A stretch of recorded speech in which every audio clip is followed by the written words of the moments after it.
Hey guys, welcome back to Hardy F1, and today we're going to be talking about game emulation, specifically PCSX2, the PlayStation emulator. I'm going to be doing a series about different emulators and how you can play the games in that, so let's get into it. So first of all, you need to go to PCSX2.net, or type PCSX2 into Google. It comes up with this site, and all you want to do is go into the download area. Now there's two different types you can get: the releases, which is the current one, which is 1.4, which you get for your version, or you can get the development build, which is what I have, because more games tend to work with it, because it's up to date.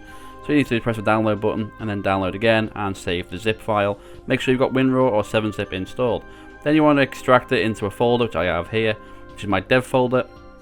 And then, as you'll notice, you'll have a BIOS folder, and you're going to need some BIOSes, or at least one, which you should dump yourself, because you can Google them. There is packs out there online, but I'm not going to be sharing any games or BIOSes or anything like that, because that's piracy and I don't agree with it, so go do it yourself. Go get your own games, okay? So in the settings as well, when you go to emulation settings, most of this is going to be like safe just to run on preset 2. You'll see the PAL frame rate is 50 FPS and NTSC is 60, but you can change them, which I do later on. But as you can see, you can put VSync on in the other settings, and there's all different stuff like speed hacks and game fixes for specific games. But for the majority, you'll be fine with that. So you of course need memory cards, so you can make a couple and put them in a memory cards folder, and you can select the size if you want 8 megabytes or 16. And then I have one for WE and all that. So we're going to the config, we'll go into the video GS, and we'll go into the plugin settings. Now I use GSD11, which is the hardware one for my RTX 2060. So make sure you select your graphics card so you get better performance. Interlacing is auto, and text filtering, you try and get it to the PS2. But if you use the right settings, you can go up to 8K technically resolution in game. I play in 2K, but a lot of these settings are game specific as well.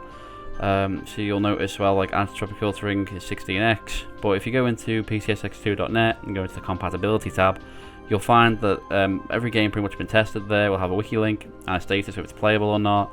Then here you'll find someone who's tested the game, and they'll be able to tell you this is the settings that you need, and you should be able to get the performance you're after. So again, sometimes you need advanced stuff, like I need a line sprite for one of my games, so that's fine. So once you've got your games all sorted with your settings, you need some games. So I have made these games myself. These are my copies because I own these games. So don't, like I say, don't pirate them. There are websites out there, I'm pretty sure, that you can probably get the pirated games, but I'm not going to be promoting that at all. Instead, I put my disc in and I use image burn.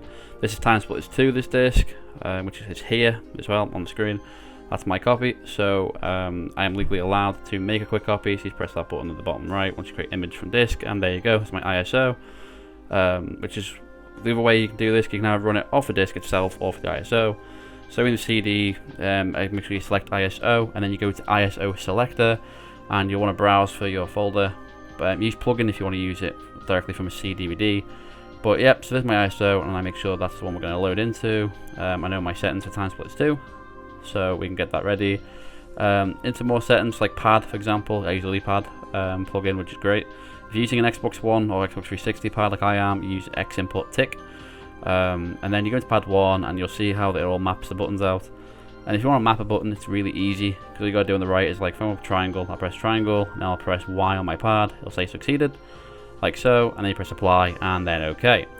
So now my pad is pretty much ready. It's been fully mapped. There are some other things you need to make sure that you've got, like your plugin BIOS. So like I was saying earlier, the folders will be okay. That's if you're using cheats or things like your actual plugins and shaders. That's where it'll load it from, because you can store them in there, which is fine. BIOS and plugins again. Plugins, I used to use the top one for the GS plugin, and that's where you can configure it, and LilyPad, like I said before. And there's all the ones for sound and your CD. So if you're using CD drive, just make sure you actually go into this setting. It's like mine was D drive. Everything else is okay. And then BIOS, again, you can download packs, but you should be able to dump your own BIOS, which is the correct way of doing it.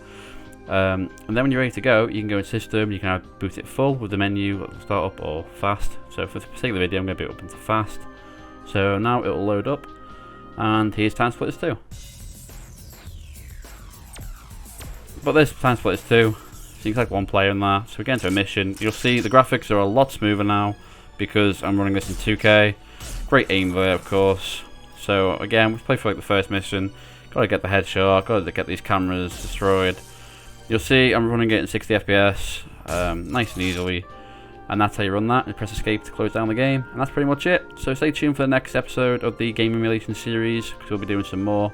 So leave a like, comment, and subscribe.